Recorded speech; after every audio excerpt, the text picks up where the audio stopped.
Sofia, anything Nick can do or say to get that embryo? No. Why are they attacking her? A very closely watched and controversial case, the lawsuit by Sofia Vergara's former fiancé, Nick Loeb, over 2 frozen embryos created while they were still a couple. Wait, why does her ex want to have her kids so badly? It all started with the terrifying diagnosis that prevented Sofia from having more kids in the first place. Doctors told her she had thyroid cancer. She was just 28 years old. When they tell you that word, you always think death. So it was pretty scary. One of the things that drove me in my life, I was a single mother very young because I got divorced. It's like I knew that I needed to have money and to feel like independent, to have control of my life. Even when I wasn't making much, I had a son and my priorities were already starting like his college fund. I had like a life insurance that it wasn't much, but for me it was something in case I was if I died. After receiving her diagnosis, it must have felt like Sofia had lost control over her own body.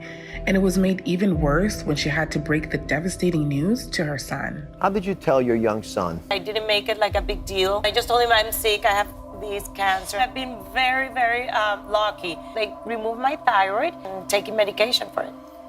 After beating her battle with cancer, Sofia learned that it would be very dangerous for her to become pregnant again. She has such a goofy and bubbly personality. You would never know that she's been through so much. I know.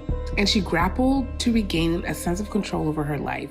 She did everything she could to support her son and the rest of her family. When I started presenting, modeling and stuff like that, that was gonna, immediately give me money, I was always ready to risk everything to make it work. When Sofia's presenting career took off, she thought acting would finally give her control over her life.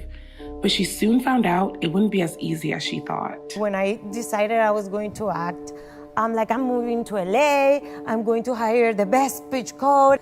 I spent so much money, 6 months. It was useless. I didn't get any jobs. I cannot play a scientist with this accent. Say it again. Easy breezy cover girl. Oh, I don't know how you got hired. I feel like I'm always going to be typecast because of the way I sound, the way I look. Because of her accent, people would dismiss her and stereotype her as a ditzy Latin woman. So when she met Nick Loeb, she thought she'd finally found someone who would support her. But then he started to pressure her into another role. Have you thought about more children?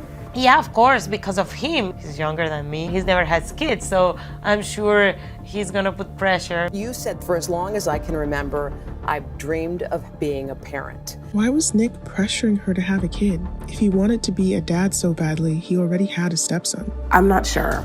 I guess he wanted a kid of his own, so Sofia and Nick created embryos. What is an embryo? So the embryo is like her egg and his sperm. So really all they have to do is put it in the surrogate. But when Sofia's career blew up and she was working a lot, Nick actually gave her an ultimatum saying, as I was coming on 40, I gave her an ultimatum. When she refused, we split up. After being left by Nick, Sofia focused on her career. And that's when she met someone who would change her life forever. We were walking around the White House Correspondents' parties, and who comes swooping down in front of us is Sofia Vergara. And I just could not take my eyes off of her. Did you know that she was the one? I knew right away. Sofia chose to be with Joe because he put her first.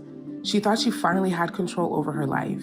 Since I saw you last, Sofia, you got engaged. Congratulations. Thank you. I'm so happy. It's like, I've never had such a fun, peaceful time, and we're like super excited of the future. But then Nick came back and he wanted control over the embryos that he had created with Sofia. Loeb is currently suing Vergara over 2 frozen embryos they created together. Loeb wrote an op-ed in the New York Times saying, quote, our frozen embryos have a right to live.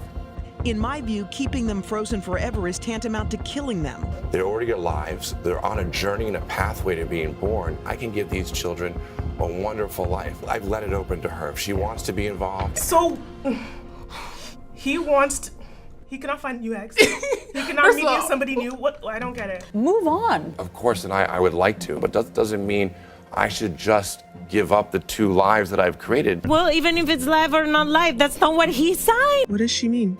You each signed an agreement saying neither of you would bring this embryo to term without the other's consent. You accordingly signed this portion of the form directive even though he did not agree with it in order to avoid further abuse. He's saying that she was verbally and physically abusive, that she bullied him to sign the contract. So he took her to court to try and win over the embryos. The whole thing has been crazy, and it's been a lot of time and energy for something that is super unfair and just crazy. It shouldn't be out there. It shouldn't be happening. It looked like Sofia was losing control over her own life, and the media was all over it. But Joe was by Sofia's side through it all, supporting her. I'm very protective. There's, times when paparazzi can be very inappropriate, very intrusive. And, I was a bouncer and a bodyguard, and I go into that mode. We discovered that Nick even wrote, directed, and starred in a movie about a doctor that goes from pro-choice to pro-life. What? Yeah, but as crazy as that is, this actually isn't the first time Sofia felt like she lost control of her life. My brother was killed in Barranquilla, Colombia. He was shot, and unfortunately, none of us was able to say goodbye. Sofia realized she'd been fighting for control her whole life, and she wasn't gonna let anyone control her anymore. She fought back against Nick. I don't wanna allow this person to take more advantage of my career and try to promote himself. Sofia and her lawyers revealed something during the trial that forced Nick to drop the suit. It's revealed that 2 of Nick's former girlfriends had abortions. He said, "When I was in my 20s, I had a girlfriend who had an abortion." What? That totally goes against what he's been saying. The courts thought so too, and Sofia won the case. Even though Nick put Sofia through a terrible experience, she stood up to him in the most Sofia way possible, with compassion and understanding. When I have a difficult time, if a person has done something to me or, a mistake that a person has done, I always try to put myself in the shoes of the person. I totally understand him, but the thing is this, that fortunately and unfortunately, there is law. You sign papers, legal papers. She was able to take back control of her life, and she built a life that she's always wanted for herself and for her family, and she was able to do it on her own terms. I've seen how hard she has worked for her success. You're the first Colombian actress on the Walk of Fame. I am very honored. You have to keep going. I can't give up because then there is something to lose. You can't let others define you. You should never let anyone control how you want to live your life.